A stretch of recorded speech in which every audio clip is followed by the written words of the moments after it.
నట్టాడ గారిని మాట్లాడవలసిందిగా రిక్వెస్ట్ చేస్తూ ఉన్నాం. అందరికీ నమస్కారం అండి.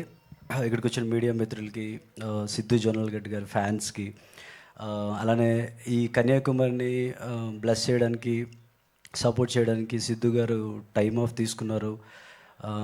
టైమ్ ఈజ్ మనీ యాక్చువల్గా, బట్ తను టైం ఆఫ్ తీసుకున్నారు. ఐ థింక్ షూట్ కూడా ఏదో క్యాన్సిల్ చేసుకుని ఒక చిన్న స్ట్రైకా.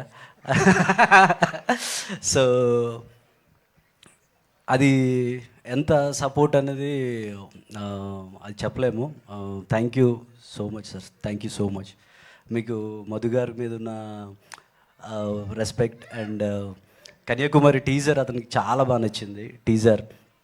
సో తను సపోర్ట్ చేయడానికి, ఎక్స్టెండ్ చేయడానికి ఇక్కడికి వచ్చారు. అతనికి ఎప్పుడు థ్యాంక్ యూ చెప్తా, రుణపడి ఉంటా. అలానే గూఢచారి డైరెక్టర్ శశి గారు వచ్చారు గెస్ట్గా, అతనికి కూడా నేను థ్యాంక్ యూ చెప్తున్నాను. గిరిధర్ గారు. సో రెండు విషయాలు క్విక్గా చెప్తా అండి. చిన్న విషయం ఏంటంటే, మనం ఒక వ్యక్తి ఒక గుడి కట్టాలనుకున్నప్పుడు పక్క వాళ్ళకి చెప్తే గుడి కడతానంటే చాలా మంచి పని అని అంటారు. కానీ కొంతమంది ఎందుకు కడుతున్నారా, నీకేం వస్తుందా అంటే వాడికి ఆన్సర్ ఉండదు. భక్తితో శ్రద్ధ కట్టాలనుకుంటాడు, కడదామని ప్రయత్నిస్తుంటాడు. శక్తికి సామర్థ్యం మించి ట్రై చేయాల్సి ఉంటుంది. కొంతమంది స్థలం ఇస్తారు, కొంతమంది ఇటుకలు, సిమెంటు, ఇలా ఒక్కొక్కరు దానం చేస్తారు. గుడి కడదాం అనుకున్నా కూడా చాలామంది దానికి ప్రాబ్లమ్స్ పెడతారు, వాడిని చిరాకులు పెడుతుంటారు. వాడి గుడి కట్టాలి అనే పెట్టుకుంటాడు. గుడి కట్టిన తర్వాత అందులో దేవుడిని భక్తులు చూసి వాళ్ళ బాధలు వాళ్ళు చెప్పుకొని వెళ్ళిపోతారు. కానీ గుడి ఎవడు కట్టాడు, ఎంత కష్టంతో కట్టాడు అనేది మనకు అవసరం ఉండదు. మనం దేవుడి వరకు ఉంటాం. నా దృష్టిలో సినిమా నిర్మించడం కూడా ఒక గుడి నిర్మించడం అనే అనిపించింది నాకు. నేను కన్యాకుమారిని అదే మనసుతో ఫీల్ అయ్యా. ఎన్ని ఇబ్బందులు వచ్చినా, ఎవరు సపోర్ట్ చేసినా ఇది నిర్మించి తీరాలి, అంత మనసు, భక్తి, శ్రద్ధలతో ఈ సినిమా చేశా.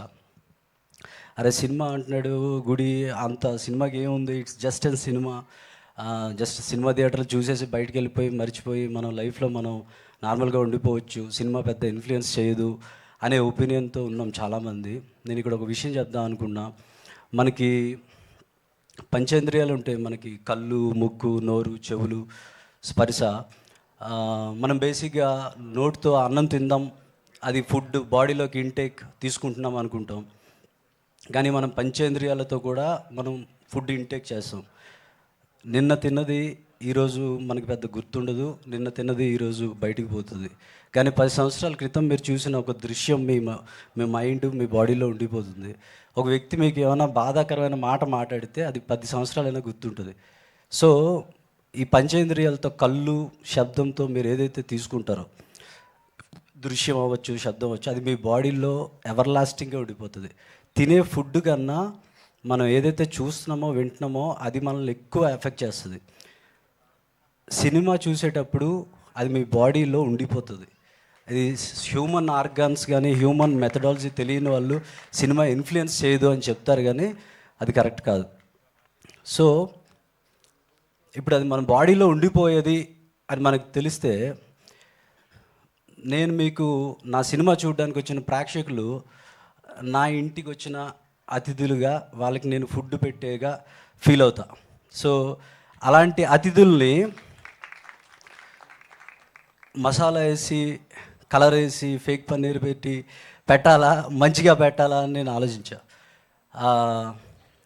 నాకు అలా కాదు, మంచిగా చేయాలి, ఆలోచించి చేయాలి. వచ్చి చూసిన వాళ్ళకి దే షుడ్ ఫీల్ హ్యాపీ అనే ఒక ఇంటెన్షన్ పెట్టుకున్నాం మనుషులు ఎందుకో. అందుకే యాక్చువల్గా ఆర్గానిక్ ప్రేమ కథ అని పెట్టా. నా బేసిక్ ఇంటెన్షన్ అది. Very natural story, very engaging story. పాత్రలు రియల్ లైఫ్లోంచి వచ్చినవి. అలా అని రియల్ లైఫ్లో యాక్చువల్గా మన బోరింగ్ సన్నివేశాలు ఉంటాయి, కొద్దిగా పెద్దగా ఆ డ్రామా ఉండదు. ఈ పాత్రలు ఎలాంటివి అని అంటే, వాళ్ళ లైఫ్లోనే పెద్ద డ్రామా ఉంది. ఒక కన్యాకుమారి అనే అమ్మాయి, నాకు తెలిసి ఆ పాత్ర పెద్ద డ్రామా కింగ్ అనమాట. సో అంత డ్రామా ఉంటుంది ఆ క్యారెక్టర్లో. సో తిరుపతి అనేవాడు వాడొక రైతు, వాడొక నేల లాంటి వాడు. అలాంటి వ్యక్తి ఈ కన్యాకుమారిని కలిస్తే ఆడి జీవితం ఏమైపోతుంది, ఈ అమ్మాయి జీవితం ఏమైపోతుంది అన్నది ఈ సినిమా. చాలా కష్టపడి తీసాము. ఇందులో మేజర్గా చెప్పాల్సింది ఏంటంటే, నాకు హెల్ప్ చేసిన వాళ్ళకైతే చెప్పాలి. I will thank my family for the back and Satish అని నా co producer. Satish, thank you for the support. నా సాఫ్ట్వేర్ జాబ్లో నా కొలీగ్ సినిమా తీస్తున్నానని చెప్పి తను కూడా he came on board. And Siddharth, thank you. తను ఇల్లు కట్టుకున్నామని నా థింక్ ఇచ్చాడు. Lot of people, Bhanu Bhagavarapu, thank you.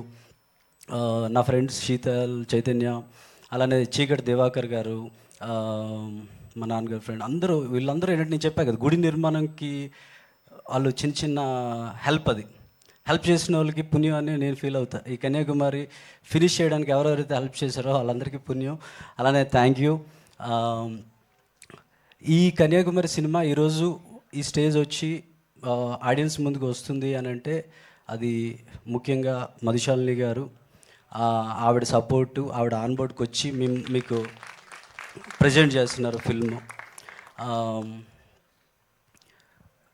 ఈ సినిమా ఒకవేళ మీకు నచ్చితే, బాగుంది, సినిమాలో చూసి మంచి సినిమా చూసాంరా అని అనిపిస్తే that credit goes to actually Bunny Vas గారు.